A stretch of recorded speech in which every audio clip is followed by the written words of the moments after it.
Terlihat ya? Ya, sudah. Waalaikumsalam Oke. warahmatullahi wabarakatuh. Oke. Perkenalkan nama saya Antonius Sardianto, bisa dipanggil Anton atau biasa dipanggil Anton.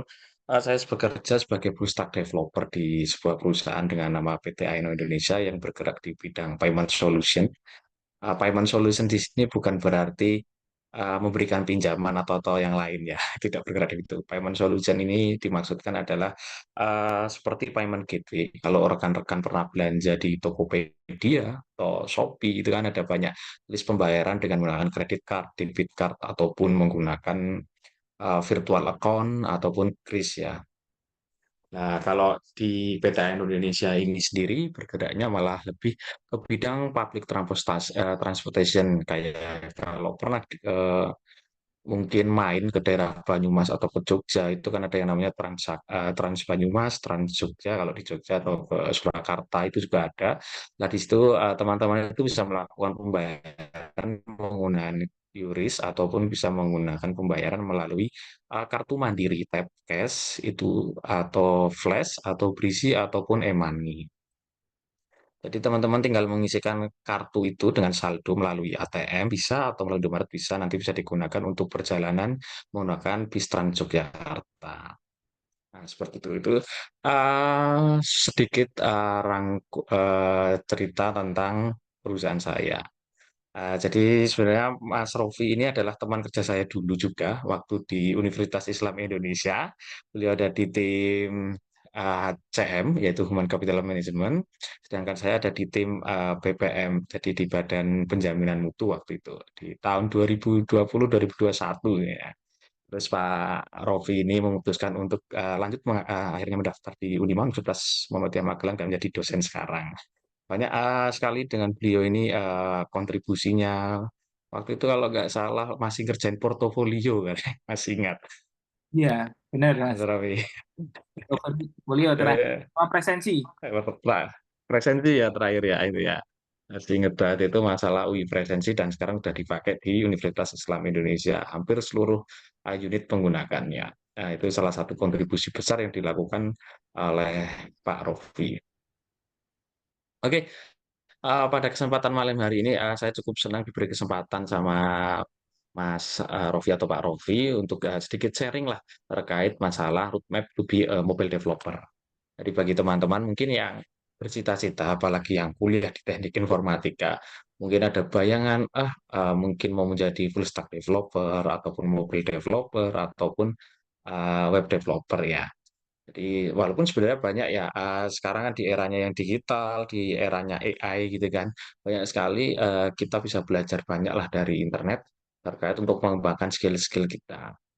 Dan ini saya juga tadi mendengar ada mahasiswa yang tadi izin sambil bekerja, itu saya juga senang. Jadi keinget waktu saya dulu pun juga sama. Waktu kuliah saya ambil kelas malam dan paginya saya juga kerja gitu kan.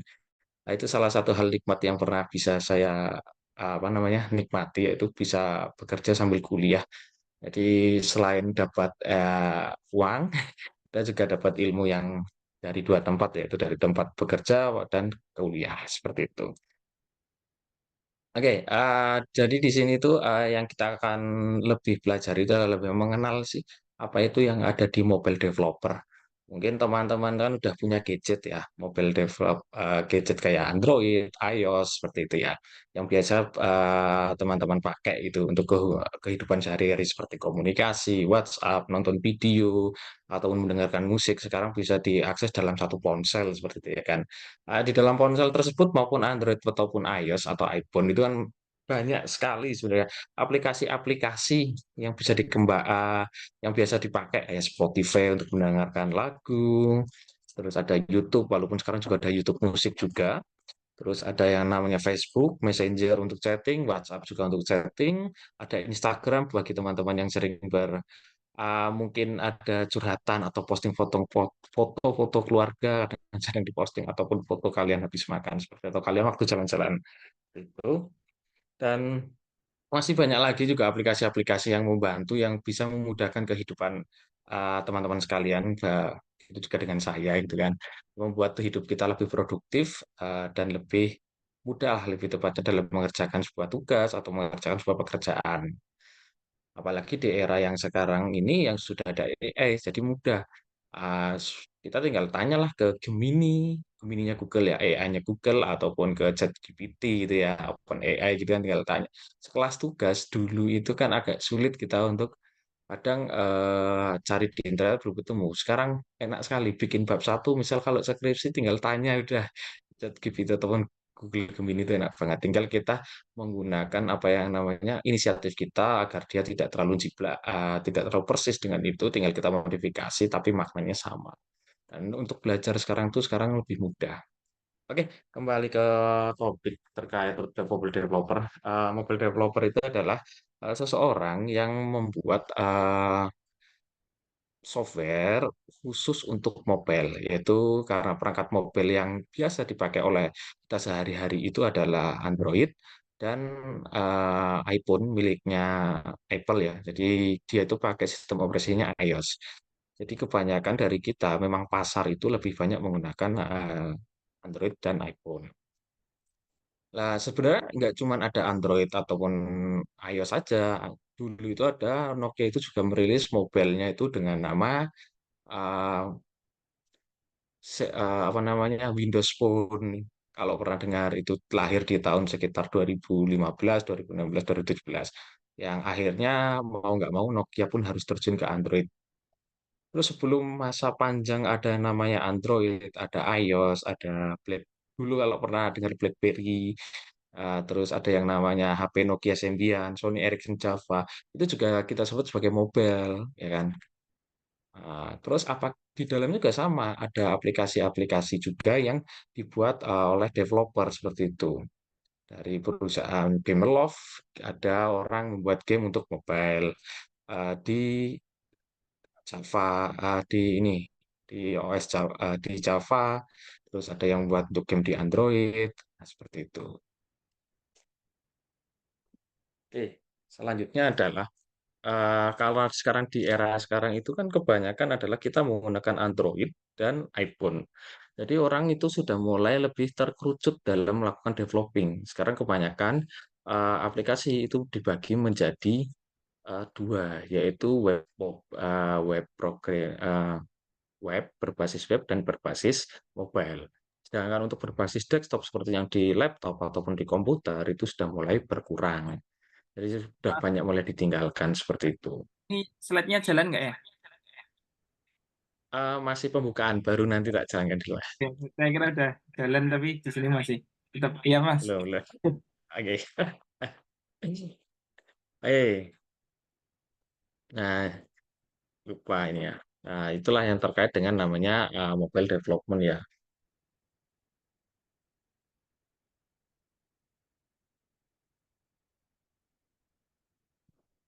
Oke, kita lanjut. Eh, jadi sekarang sudah terkerucut tinggal hanya di web dan mobile. Jadi para pengembang itu bisa memilih mau mengembangkan apa, mobile development ataupun mengembangkan di berbasis mobile ataupun berbasis web, ataupun kedua-duanya tidak masalah. Sekarang banyak aplikasi yang itu bisa jalan di website ataupun di mobile, di handphone. Kayak contoh Shopee kalau teman-teman biasa beli belanja online, ya itu bisa di HP, di mobile ataupun di PC ataupun di web seperti itu ya kan. Nah, terus sedangkan di mobile itu kita bagi menjadi dua. Yang pertama ada di OS-nya itu iOS miliknya iPhone, dan yang kedua adalah Android OS ya kan. Banyaklah sekarang Android itu mereknya ada Samsung, ada Xiaomi, dan yang lain ya. Jadi teman-teman bisa memilih seperti itu. Jadi apa langkah selanjutnya adalah bagaimana sih kita mau mulainya? Apakah kita harus menentukan kita mau develop yang apa gitu? Misal karena kita adalah topiknya roadmap to be a mobile developer, jadi secara tidak langsung kita hanya punya dua pilihan ya. Eh, yang pertama akan lari ke iOS ataupun ke Android, ataupun malah sebaliknya kedua-duanya pun bisa. Nah, kita yang selanjutnya adalah jenis-jenis aplikasi mobile. Itu ada yang pertama native apps. Nah, itu dikembangkan khusus untuk platform tertentu. Jadi bentuknya natif yang memang dikembangkan hanya bisa dipakai oleh platform atau OS tertentu. Sebagai contoh, dikembangkan hanya untuk Android, eksklusif untuk Android, maka ya tidak bisa dipakai atau digunakan di iOS, ataupun sebaliknya, kita khusus buat untuk iOS, ya tidak bisa dipakai untuk di Android, seperti itu. Nah, itu salah satu contoh ya, salah satu jenisnya ya, pertama native apps, yang kedua adalah hybrid apps. Hybrid apps ini adalah kombinasi dari elemen natif dan web yang berjalan di berbagai platform dengan satu kode dasar. Maksudnya apa sih? Jadi, dalam kita membuat salah satu aplikasi, itu bisa kita gunakan di berbagai, platform. Contohnya, jadi nggak perlu ya, kalau kalau tadi natif itu kan misal kita buat, aplikasi khusus Android-nya dulu, terus buat khusus aplikasi iOS-nya. Nah, kalau yang hybrid apps itu bisa berjalan, di mana kalau kita buatnya cukup satu kali, tapi bisa kita gunakan di Android, bisa kita gunakan di iOS, mungkin juga bisa kita gunakan di web, seperti itu. Dan yang terakhir ada namanya web apps. Web apps itu adalah sering banget, yang digunakan, karena lebih mudah, satu. Yang kedua, bentuknya responsif, bisa di HP maupun di mengikuti platformnya lah. Kalau kita menggunakan mobile ya sesuai mobile, kalau kita menggunakan PC ya sesuai PC, menggunakan laptop sesuai laptop, seperti itu. Jadi berbasis web, tapi bisa diakses melalui browser mobile. Kalau teman-teman pernah tahu aplikasi yang dulu di Facebook itu, dia pertama kali rilis di mobile itu malah berbasisnya web, tapi bisa diakses melalui handphone. Jadi bentuknya kayak aplikasi, tapi sebenarnya itu adalah browser. Browser yang langsung menuju ke linknya Facebook, seperti itu. Hampir kayak Google Chrome, tapi dikhususkan khusus untuk Facebook. Nah, tapi kayak semakin mungkin developer Facebook berkembang dan mungkin timnya semakin besar, akhirnya dibuatkan, khusus mobilenya sendiri. Twitter pun juga sama seperti itu dulu. Nah, itu ada 3 jenis. Jadi teman-teman itu pilih dulu mau lari kemana, difokuskan. Lari ke bagian web apps-nya, native apps-nya, atau hybrid apps-nya. Dan setiap, untuk web app sendiri nanti juga akan ada cara atau tools yang digunakan. Mungkin juga akan berbeda toolsnya dengan hybrid apps, dengan native apps terutama. Karena kalau native apps kan, antara tools untuk membuat aplikasinya di Android dengan di iOS itu juga berbeda. Oke, selanjutnya peran dan tanggung jawab mobile developer. Jadi kalau kita harus tahu dulu nih setelah kita menentukan, "Oke, saya akan mau ke native apps," gitu misal, jenis aplikasi di native apps untuk mobile developer yang Android. Nah, jadi kita harus punya tahu peran kita itu ngapain dan punya tanggung jawabnya apa. Yang pertama adalah merancang dan membangun aplikasi mobile, itu sudah pasti. Karena kita sebagai seorang mobile developer.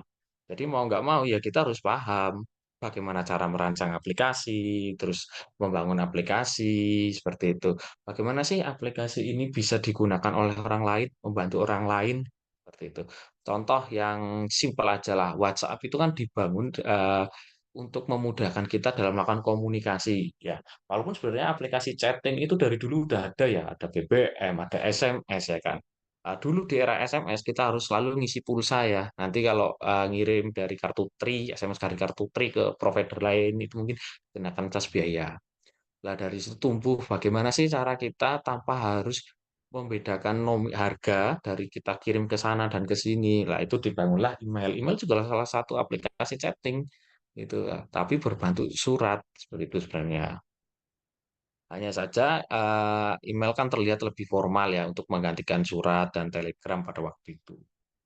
Nah, sedangkan WhatsApp itu kan menggantikan BBM ya, di mana teman-teman sekarang cukup punya satu nomor atau mungkin lebih juga bisa, tinggal daftarkan WA. WA pun sekarang punya, pilihan mau WA bisnis atau personal, seperti itu. Kita bisa jualan di situ juga. Itu sangat membantu kita. Jadi kita tahu apa yang kita rancang dan apa kita bangun. Semoga itu bisa memudahkan orang, satu, dan menghasilkan keuntungan untuk kita juga. Yang kedua adalah menguji dan memelihara aplikasi untuk memastikan performanya yang optimal. Nah, Jadi kalian teman-teman mungkin sering ya, ada updatean terbaru dari WhatsApp atau ada updatean terbaru dari aplikasi ini. Kalau teman-teman yang sering main Mobile Legends itu kan sering dapat updatean ya, kayak ada tambahan skin hero baru dan lain-lain. Lah sebenarnya itu juga sama. Mereka tetap diuji sebelum akhirnya dirilis nanti dengan eh, teman-teman atau orang lain itu bisa pakai dan download atau update gitu. Yang selanjutnya adalah memelihara. Mereka selalu memelihara aplikasi tersebut biar optimal performanya seperti itu. Biar tidak ada bug, satu, tidak ada kebocoran data, semisal seperti itu. Atau semisal kalian lagi main nge-game itu nge-lag atau gimana. Dan yang paling penting untuk aplikasi chatting itu kan juga rawan ya. Mungkin kalian ada chattingan seperti berbau pribadi kan karena chatting itu ya privat ya, ya mungkin ada transaksi nominal jual beli dan lain-lain, sharing nomor telepon dan lain-lain. Itu harus dipelihara sebenarnya secara tidak langsung pun juga harus diamankan gitu. Jadi setiap kita menginstal aplikasi atau membuat aplikasi kita harus ada yang namanya term and condition, itu hal yang sangat penting juga. Yang kedua, memastikan performa yang optimal. Jadi pengguna itu senang kalau punya menggunakan aplikasi yang pertama bisa membantu dia, yang kedua tidak lemot atau ya kalimatnya sih tidak lambat digunakan di handphonenya dia atau di platformnya dia atau perangkatnya dia. Dan, selain mudah juga harus optimal gitu. Terus yang ketiga, bekerjasama dengan tim desain dan produk untuk mengimplementasikan fitur-fitur aplikasi. Bekerja sama di sini maksudnya apa sih? Kalau kita membangun sebuah aplikasi itu kita pasti punya tim ya. Kecuali kalau teman-teman itu bisa mengerjakan sendirian ya mungkin bisa single factor. Tapi saya sarankan kalau bisa kita punya tim, karena di dalam tim itu kita bisa saling kolaborasi seperti itu. Bisa yang satu bangun desain, yang satu yaitu membangun produk desain, flow produknya gimana. Sebagai contoh lah kita mau membuat sebuah aplikasi toko online. Paling tidak kita harus punya desainnya terlebih dahulu. Bagaimana sih desain ini bekerja, urutannya seperti apa, flow-nya seperti apa, biar pengguna tuh tahu sih, oh sebelum membeli barang harus apa dulu, oh harus milih barangnya dulu. Setelah milih barang tuh harus bagaimana, oh masukkan ke keranjang dulu. Setelah masukkan ke keranjang dulu, kita mau bayar, apa yang perlu kita isi? Oh kita perlu mengisi biodata kita, alamat kita, pilih jasa pilih jasa kurir, nanti ongkosnya berapa. Oh, setelah itu bagaimana? Kita harus melakukan pembayaran. Dan pembayarannya seperti apa? Apakah cashless atau cash atau menggunakan apa seperti itu. Jadi itu sangat dipikirkan. Dan fitur-fitur itu juga harus dijaga biar tetap optimal. Jangan waktu kita milih produk berhasil, tapi waktu kita bayar nggak berhasil. Jadinya apa? Kita juga merugi karena tidak ada orang beli. Seperti itu kan. Dan dampaknya apa? Nanti adalah banyak orang yang meninggalkan aplikasi kita. Lantas bagaimana kalau orang meninggalkan aplikasi kita yang telah kita buat? Ya satulah, kalau kita bekerja di sebuah perusahaan, otomatis perusahaan itu akan merugi dan akan berdampak ke karyawan yang lain. Seperti itu. Jadi pentingnya bekerja sama dengan tim itu nggak hanya sebatas waktu developing aplikasi saja, imbasnya itu bisa kemana-mana. Dia harus dipikirkan. Terus fitur itu benar-benar harus diuji dan harus benar-benar lolos uji QA atau quality assurance seperti itu. Oke, selanjutnya memilih platform. Di sini ada yang seperti yang saya bilang, yaitu memilih platformnya itu mau di platform iOS miliknya Apple dengan keuntungan ekosistem yang tertutup, performa tinggi, monetis yang baik ya. Ekosistemnya yang tertutup itu maksudnya gimana? Sekuritasnya itu sangat apa ya namanya? Sangat bagus di iPhone tuh. Mungkin teman-teman yang pengguna iPhone sangat sering ya bilang security iPhone itu bagus, allow-nya permission-nya itu juga bagus gitu.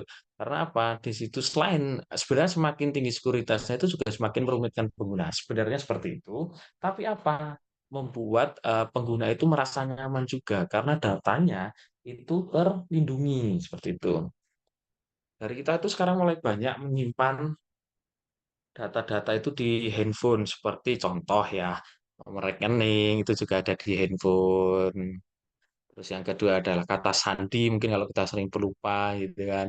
Jadi kalau handphone kita bisa diretas dan di lain-lain apa dihack ya kalau orang ngomong itu ya. Lah itu kan juga sangat tidak baik gitu kan. Mungkin dari teman-teman juga pernah ada yang pernah dikirimi oleh undangan undangan yang bentuknya aplikasi ya gitu. Sebenarnya juga berhati-hati saat menginstal aplikasi juga ya.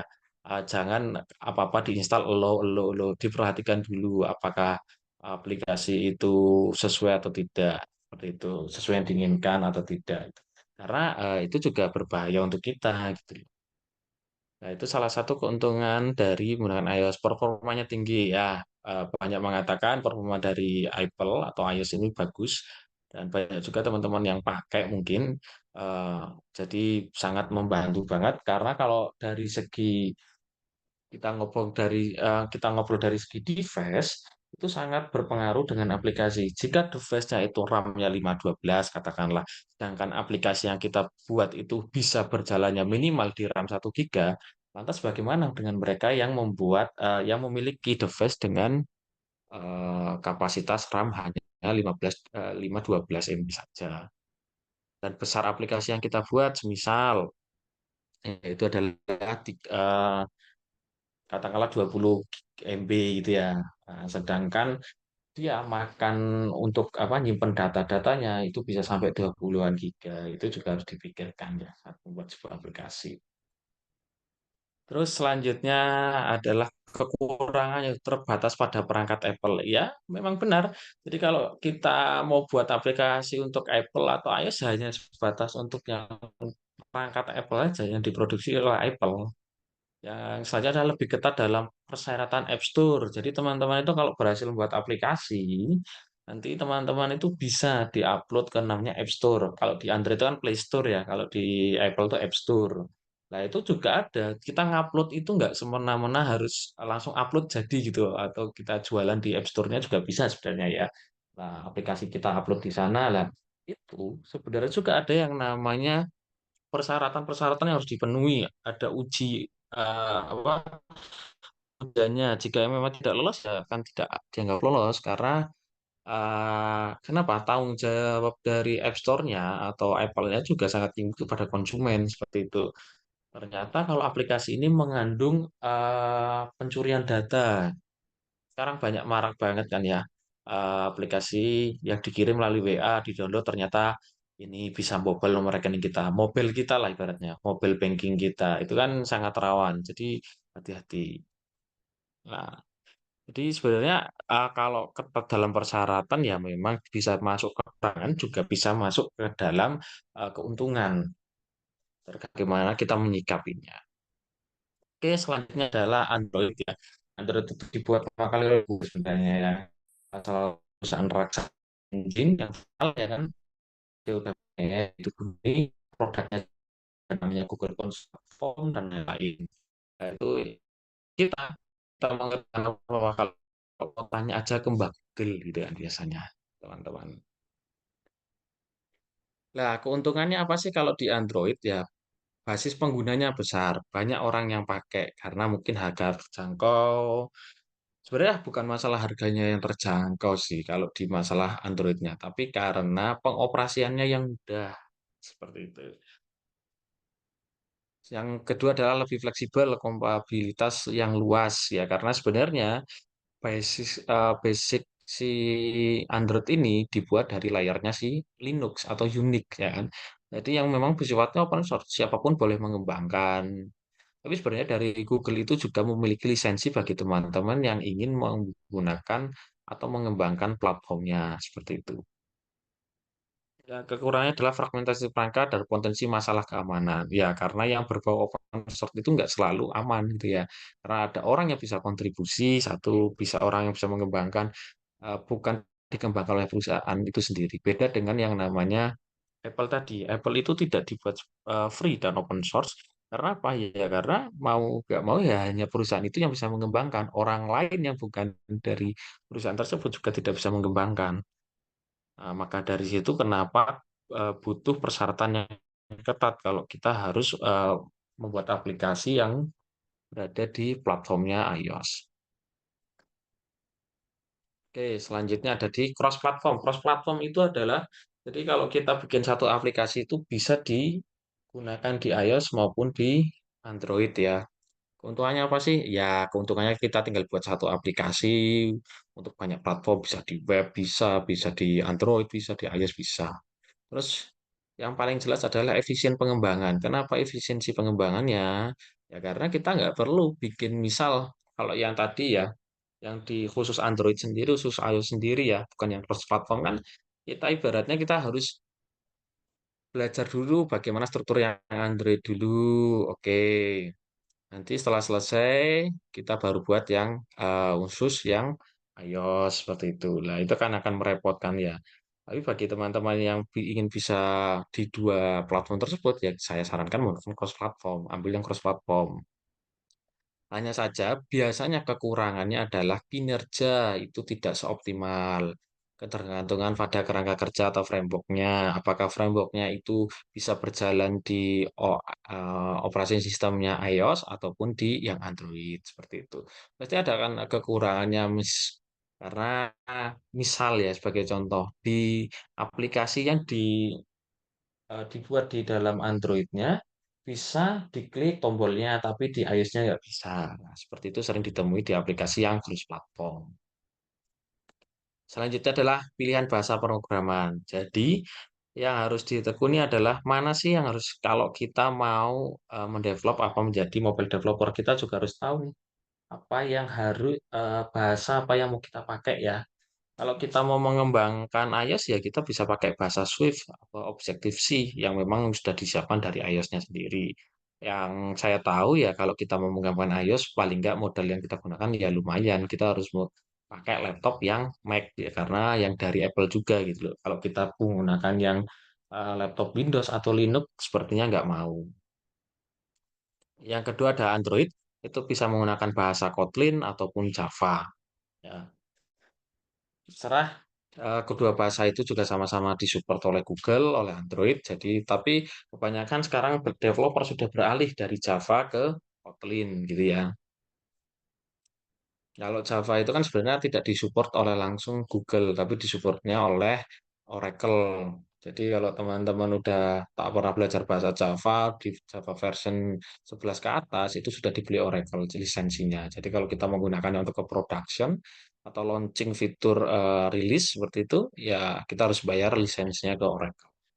Yang ketiga adalah cross platform. Cross platform ini juga ada yang dibuat oleh Google juga yaitu Flutter. Mungkin teman-teman pernah dengar itu juga booming di tahun 2019 tentang Flutter dan bahasanya itu Dart.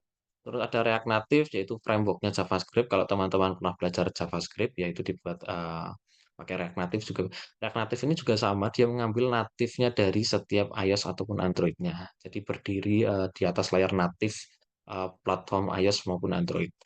Yang selanjutnya adalah Xamarin. Ya, ini nggak begitu terkenal. Jadi yang untuk platform itu yang terkenal adalah Flutter sama React Native ya. Yang sedangkan Xamarin itu jarak mungkin malah hilang sekarang atau jarang sekali developernya ada. Yaitu dibuat dengan bahasa C# atau Crash ya kan. Dikembangkan oleh Microsoft pada waktu itu. Dia juga bisa eh, membuat satu aplikasi langsung berjalan di tiga platform yaitu iOS, Android maupun web. Kalau nggak salah terakhir itu bisa sampai ke desktop seperti itu. Selanjutnya adalah dasar-dasar pemrograman yang harus teman-teman kuasai kalau mau jadi mobile developer itu paling penting. Misal ambil salah satu bahasa pemrograman tadi, ya kan? Misal ambil yang Swift ataupun ambil yang Kotlin atau mau ambil yang Flutter, kalian harus tahu dasar-dasar pemrograman. Dasar-dasar pemrograman itu banyak banget, apa itu variabel, apa itu array, apa itu listing, apa itu komponen, apa itu konstanta, apa itu tipe data, itu hal-hal yang penting yang harus teman-teman kuasai. Misal gini ya, mau menjumlahkan satu tambah tiga, ya kan tipe datanya kan integer ya, nggak mungkin kita menjumlahkan satu ditambah tiga menggunakan tipe data string atau tipe data teks gitu kan, nggak mungkin. Bukan hasilnya bukan empat malah jadinya satu dan tiga gitu ya. Jadi 13 malahan itu nggak sesuai ya kan. Jadi ya harus kita kuasai. Terus misal eh, Selanjutnya adalah yang pertama itu, yang kedua adalah database. Teman-teman juga harus tahu apa itu database. Itu hal yang penting karena sebenarnya walaupun di mobile ya kan itu juga ada database-nya, database secara lokal biasanya bukan SQLite seperti itu. Ya versi mini dan SQL seperti itu yang dana langsung yang ada di dalam database-nya. Sorry, database-nya. Jadi kalau teman-teman pernah pertama itu backup itu di backup itu setting kalian di dalam satu database yang sudah di encryption dan lalu dikirim ke biasanya Google Drive atau apa tergantung kalian mau eh, apa namanya mau mengirimkan kemana. Biasanya di setting itu ada eh, apa namanya jadi kita melakukan pemulihan dengan mudah. Gitu. Selanjutnya namanya algoritma dan struktur data. Ini juga harus dipelajari. Minimal kalian paham apa itu algoritma, apa itu struktur data. Nah, algoritma itu penting. Biasanya di kuliah teknik informatika itu pasti ada atau informatika.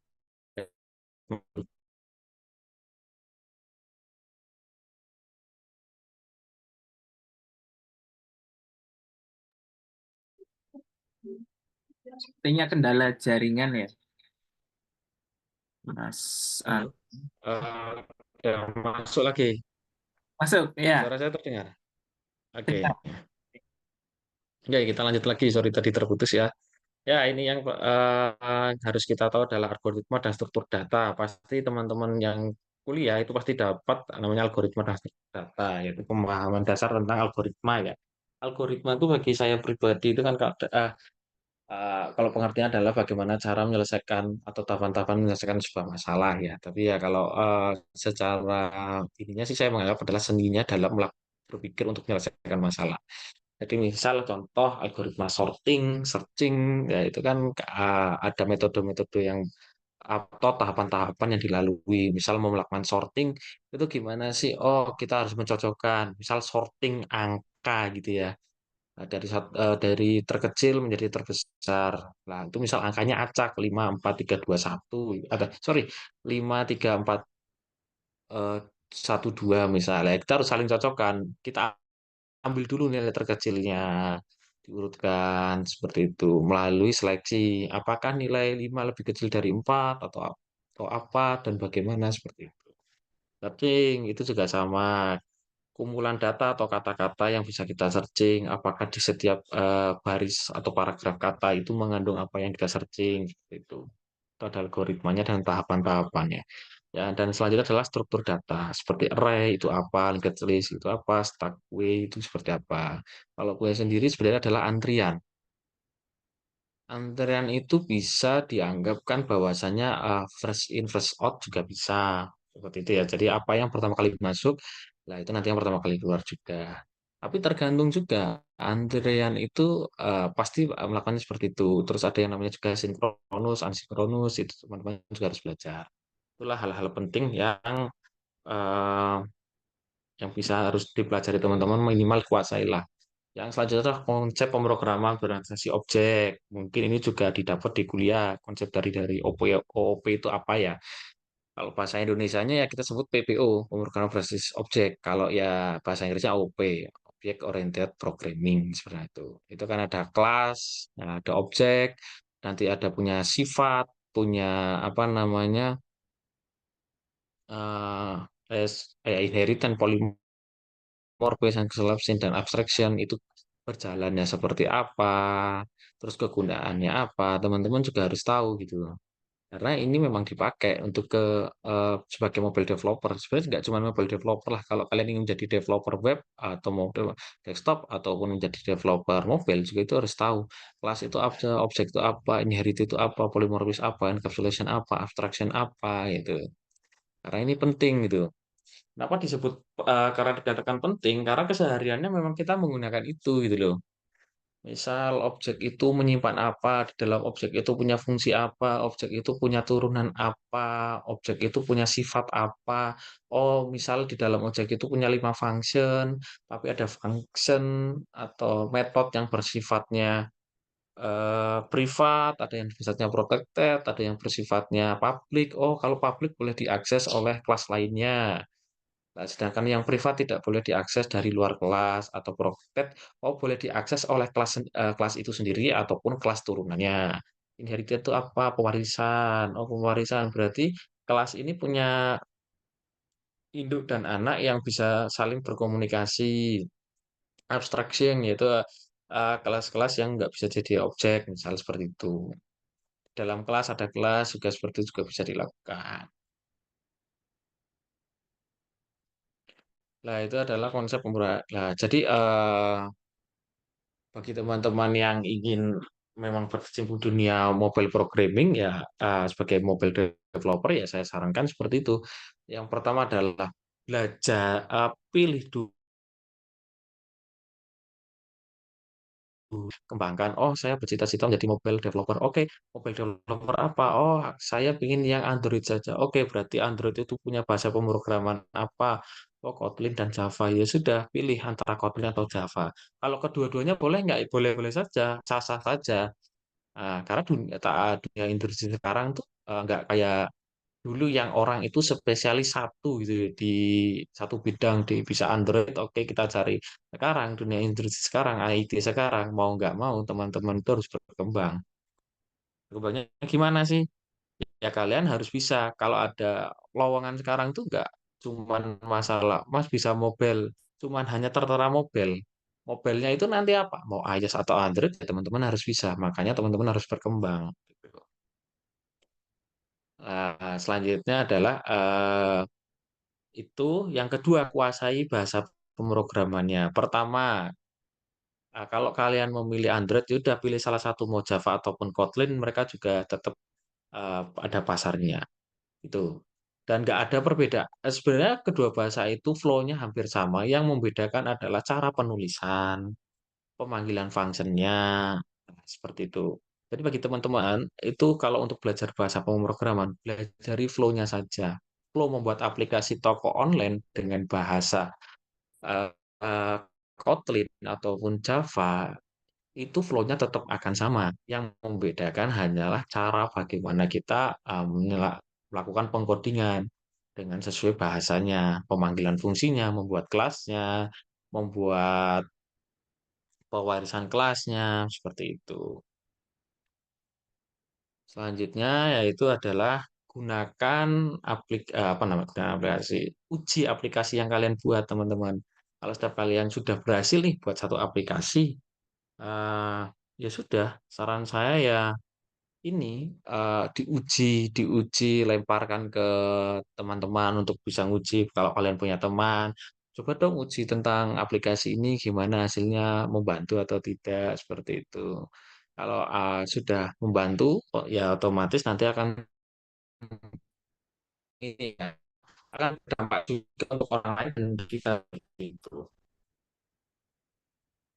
Jadi roadmap bagi properti ya yang paling utama adalah dulu kita mau konsen ke cross platform atau bisa iOS bisa Android ya kita cari bahasa pemrograman yang support itu kayak di Flutter itu kan pakai bahasanya Dart ya.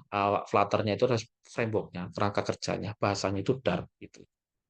Ya udah kita belajar itu atau kita bisa pakai React Native yang punya JavaScript ya sudah kita pakai itu aja kita pelajari dulu JavaScript dasarnya itu apa. Oh, JavaScript itu dalam penulisan variabel itu ada menggunakan let, ada menggunakan var, ada menggunakan cons. Kita harus pelajari oh struktur data kalau buat array di JavaScript itu gimana.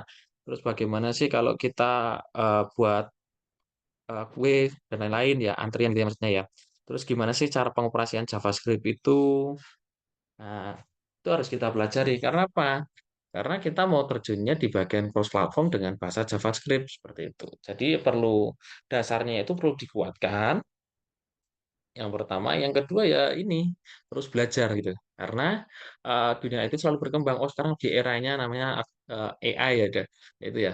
Ya udah, kita harus pelajari mobile kita itu kalau paling nggak bisa melakukan yang namanya support dan AI misal kayak contoh ya.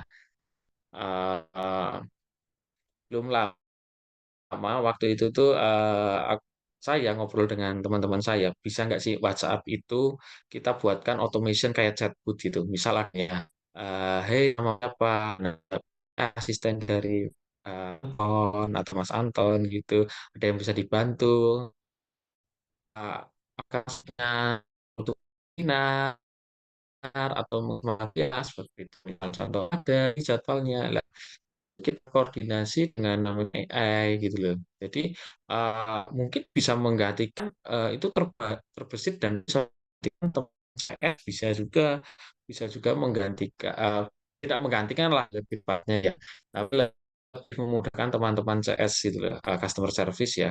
Kalau apa melakukan komunikasi dengan pelanggan seperti itu. Sekarang tuh banyak di era-era modern, aplikasi itu sudah ditanamkan AI seperti itu. Jadi kalau kita kadang kan chatting, eee, otomatis kebales, kita tanya apa bisa dijawab gitu. Sebenarnya ya itu juga ada settingan-settingan tertentu. Jadi, saran saya pelajari hal-hal seperti itu, karena apa? Itu membantu kalian sebagai developer. Dan di era AI sekarang itu jangan takut untuk tetap menjadi seorang mobile developer atau jadi developer ya, menurutku ya. Karena sekarang lebih mudah, tidak seperti dulu, apa-apa yang harus kita pelajari itu, oh datang ke kampus, nunggu dosennya ngajar dulu baru kita tahu tahu atau cari di internet. Sekarang kita bisa tanya loh, ke Google Gemini ataupun ChatGPT gitu kan. Kita tanya saja, eee misal tanya, "Gimana sih cara membuat kelas dalam bahasa Jawa?" Kita ketikkan dia akan anu, terus kita memberikan hasilnya langsung lalu kita uji, seperti itu. Nah, itu kan sangat membantu sekali, eee, kita dalam belajar ini, itu. Jadi, ada satu kalimat yang menurutku itu bagus, eee kalimatnya itu adalah, itu aku kutip dari dosen UI namanya Pak Andri Setiawan, Mas, Rofi juga kenal, itu kalimatnya adalah, eee, "AI itu, nggak akan menggantikan manusia, tapi orang yang menggunakan AI itu bisa menggantikan, manusia yang lain." Jadi bagi teman-teman sekarang ini, ya mulailah belajar itu, AI satu, yang kedua dan mobil developer-nya dikembangkan dengan menggunakan AI. Itu jadi, saran saya ya seperti itu, tidak terfokus hanya kuliah saja, tapi yang menimba ilmu di tempat lain juga.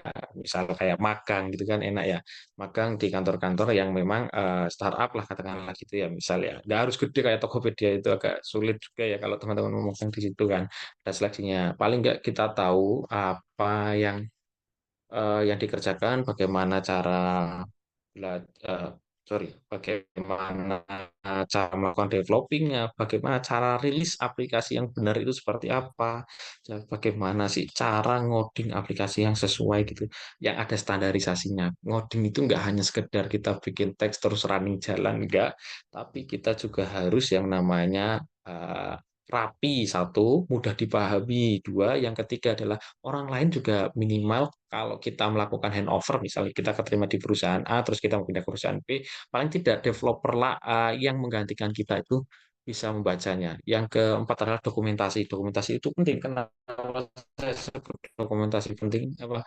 Karena hidupnya dari sebuah aplikasi itu berasal dari dokumentasinya sebenarnya. Untuk dilanjutkan pengembangannya. Nah, dari fitur A ternyata akan diriliskan ke fitur B, ke fitur C, dan lain-lain itu harus ada dokumentasinya, seperti itu. Oke, itu mungkin dari saya yang bisa saya sampaikan ke teman-teman ya, terkait masalah, mmm, roadmap menjadi mobile developer ya. Semoga teman-teman, di sini ada yang minat jadi mobile developer ataupun full stack developer tidak masalah, eee, ke depan Eee eee, pekerjaannya bertahan terus masih ada, dan kalau harapan saya masih ada terus anak-anak muda yang selalu melanjutkannya, tuh. Karena dunia IT sekarang makin berkembang. Oke, mungkin itu Pak Rofi yang bisa saya sampaikan ke rekan-rekan sekalian di Unima. Terima kasih. Wassalamualaikum warahmatullahi wabarakatuh.